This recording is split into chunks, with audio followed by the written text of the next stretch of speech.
ආයුබෝවන් සුබෝදෑසනක් සාදරයෙන් සාධන ජ්‍යොතිෂ YouTube නාලිකාවට ඔබ පිළිගන්නවා. ඒ වගේම මේ නාලිකාවට අලුත් අය නම් subscribe button එක ඔබලා like එකක් දාලා share කරන්න. මම මේ දැන් බලාපොරොත්තු වෙන්නේ ඔබට රාහු මහදසාව සම්බන්ධව කරුණු දක්වන්න. රාහුගේ මහදසාව අවුරුදු 18ක් තියෙනවා. රාහු කේන්ද්‍රයක පළවෙනි භාවයේ සිටිනවා නම් අසනීප, කරදර, අමතක වීම, හරි කලබල තීරණ ගන්න ස්වභාවයක් තියෙන්න පුළුවන්.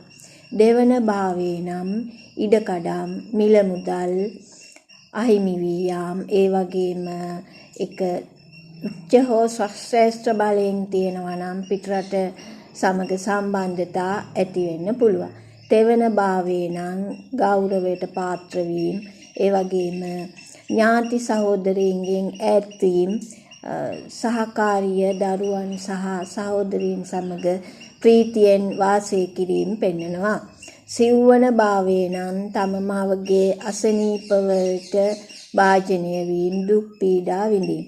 පස්වන භාවයේදී අනතුරු සිදුවීම, ඒ වගේම ගබ්සා වීම, දරුඵල අඩුවීම පෙන්වන්න පුළුවන්. හයවන භාවයේ නම් සොරසතුරු පීඩා ඇතිවීම, ගින්නෙන් අනතුරු සිදුවීම. සත්වන භාවයේ නම් විවාහය ගැන විශේෂයෙන්ම පරිස්සම් වෙන්න ඕන.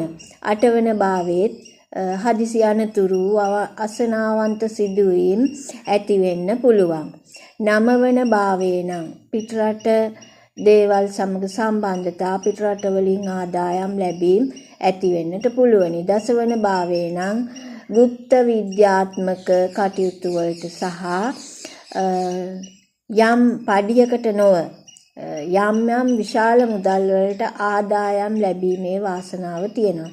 11වන භාවයේ නම් සියලු කටයුතු වලදී පරාජය වීම සාර්ථක වීම තියෙන්න පුළුවනි. උසස් අයගෙන් උදව් උපකාර ලැබෙන්නට පුළුවන්. 12වන භාවයේ නම් අත්නෝමතිකව ක්‍රියා කිරීම, අනපේක්ෂිත සිදුවීම් වලට පත් වෙන්න පුළුවන්.